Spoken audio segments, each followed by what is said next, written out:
Le sujet d'aujourd'hui, c'est concernant les familles recomposées, chapitre 2.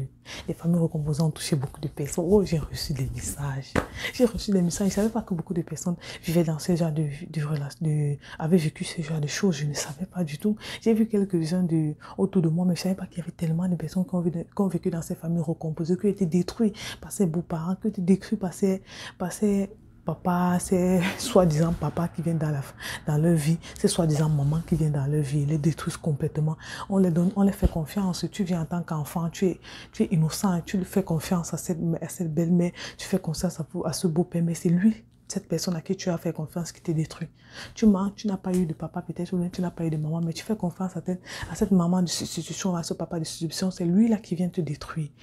J'ai reçu beaucoup de messages concernant ce sujet-là, c'est pour ça que j'ai mis chapitre 2. Le chapitre 2 va parler de quoi? Des nourrices, des soi-disant nourrices. Ces mamans-là qui viennent, qui vous prennent, qui sont censés vous éduquer, qui sont censés vous permettre d'avancer dans vos vies, vous éduquer, vous donner la bonne moralité, vous donner des choses, des mots-clés, votre avenir, mais elles ne le font pas. Elles sont là plutôt pour vous détruire.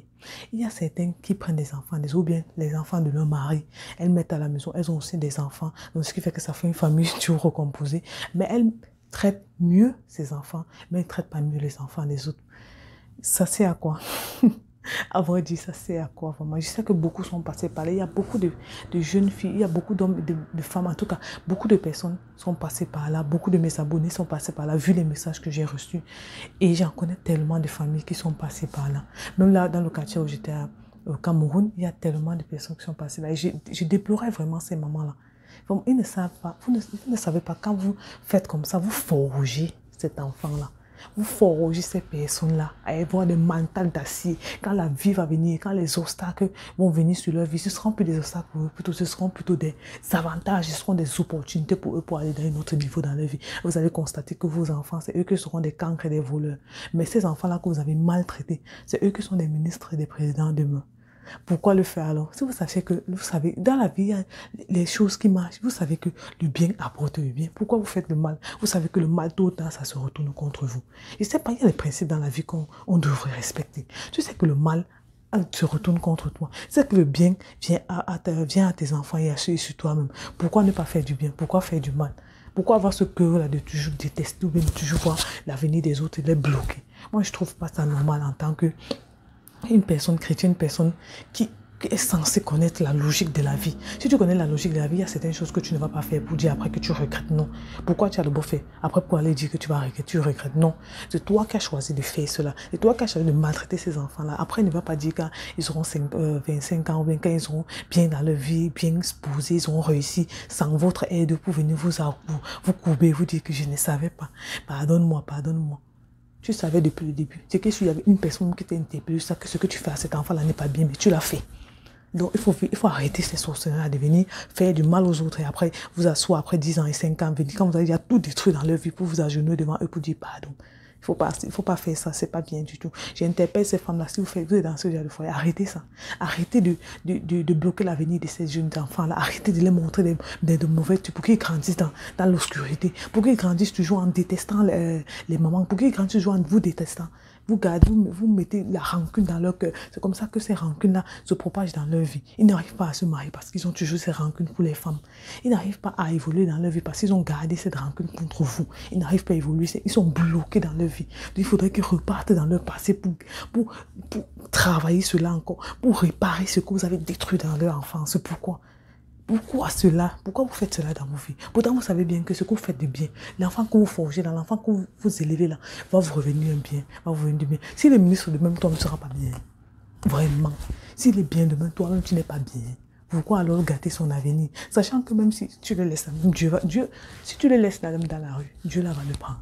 Dieu va mettre quelqu'un sur sa route qui va l'élever, qui va l'aider. Et c'est comme ça qu'il va l'aider quelqu'un demain. Et demain, c'est toi, quand il va marcher, il sera dans sa Range Rover en train de rouler. Tu vas dire, mon fils. Quel fils? faut arrêter vos manigances que vous faites là pour gâter la vie des enfants. Et beaucoup des enfants ont souffert dans ce monde-ci à cause de vous. Et ce n'est pas bien là. Ce n'est pas bien. Moi, je déplore seulement cela. Quand je suis les histoires des gens ici de Dieu, vraiment, je déplore, je pleure à leur place. Parce que je ne sais pas, on dit c'est un Seigneur de Dieu, mais dans certaines situations dans la vie de certaines personnes. Parce que je ne sais pas si c'était dans ma vie, dans mon cas, j'aurais réussi comme eux, ils ont réussi là vraiment. C'est une grâce que Dieu les a donnée. Peut-être ils devaient passer par là pour forger leur mental. Peut-être Dieu les a mis dans cette situation-là pour travailler leur façon de faire, pour qu'ils arrivent à être des grandes personnes aujourd'hui. On n'en sait pas, c'est Dieu seul qui sait comment il fait ces choses, mais tout ce qu'il fait est bon.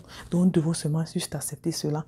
Je voulais interpeller ces femmes-là qui vivent dans ce genre de foyer-là, d'arrêter la sorcellerie que vous êtes en train de faire sur les enfants des gens, sur les bénédictions que Dieu a mis dans leur vie. Arrêtez ça dès maintenant, parce que vous êtes en train de forger des ministres de demain, vous ne savez pas. Vous êtes en train de porter des forts, des grands, des forts de demain, vous ne savez pas ça. Commencez à les éduquer comme vous éduquez vos enfants. Ça ne sert à rien de donner la nourriture à tel et de pas donner à tel parce qu'il doit d'abord laver le sol, il doit rentrer. Vos enfants rentrent de l'école. Et ce sont les princes. Mon fils est rentré, chérie, mon bébé, tout ça. Dès que l'enfant de l'autre rentre, tu es rentré.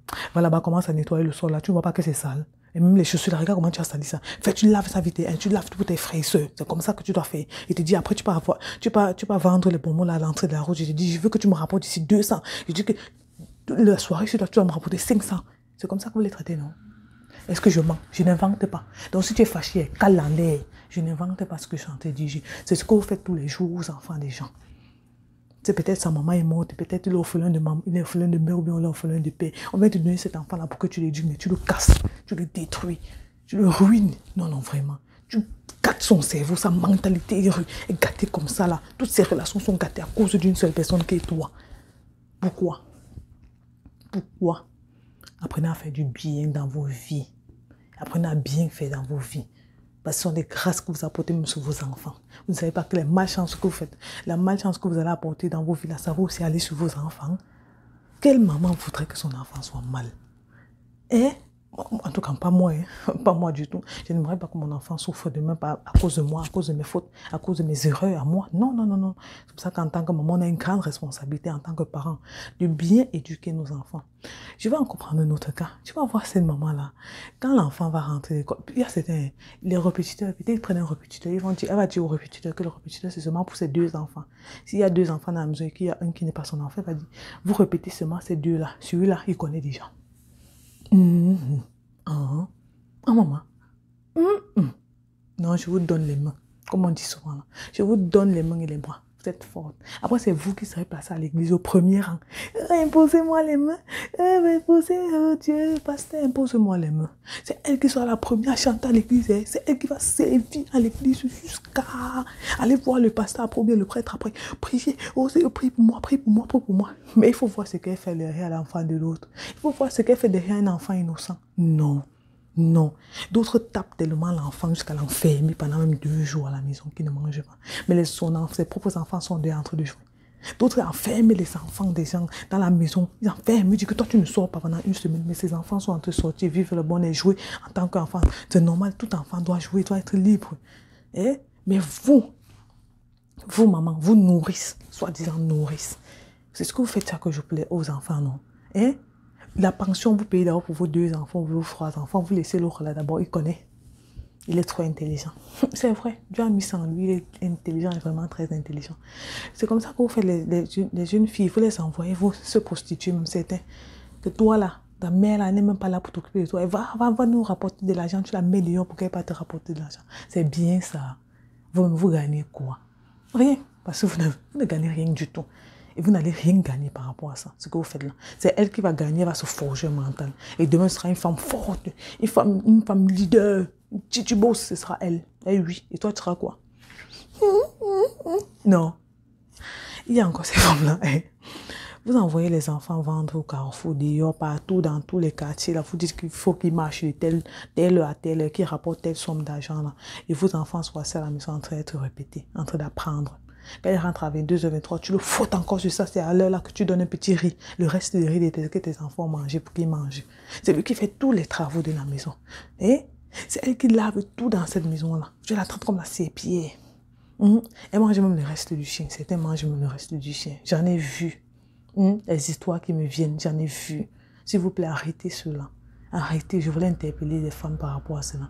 Arrêtez la sorcellerie que vous faites aux enfants des autres. Commencez à bien les éduquer. Commencez à les éduquer comme vos propres enfants. Ce sont des enfants. Et les enfants sont des grâces. Si vous ne savez pas ça, les enfants sont des grâces. Le bien que tu fais à un enfant, tu fais ça à l'Éternel Tout-Puissant. Il va te remettre au centuple. Et je ne sais pas ça. En tout cas, c'était pour interpeller ces mamans-là, ces femmes, ces soi-disant nourrices-là. Ces femmes-là qui disent que venez, pour les faire souffrir. Venez les éduquer, c'est vous qui appelez même certains. Parce que vos coquins est tellement noir que vous aimez faire tellement du mal. Vous appelez les enfants pour les terroriser. On dit que la marâtre est là. Vous aimez ça. Hein? En tout cas, vous allez m'excuser pour mon langage aujourd'hui parce que vraiment, j'en ai marre. C'est fatigant, c'est déplorable de voir ces personnes, ces mamans faire cela. Tu ne peux pas te dire, maman, que toi, tu as accouché. Tu connais la souffrance d'un enfant. Toi, tu éduques cet enfant très mal. Tu parles mal sur l'avenir d'un enfant, même si ce n'est pas le tien. Tu connais la douleur de l'accouchement. Tu sais ce que ça fait d'être accouché, de sortir l'enfant de son ventre et de l'éduquer, mais tu traites mal l'autre enfant. Pourquoi? Pourquoi? Aimerais-tu qu'on fasse cela à ton enfant? Si demain tu tombes là, tu meurs, toi méchante, tu tombes là, on prend ton enfant, on donne à un autre qui va faire la même chose que toi. Tu aimerais cela?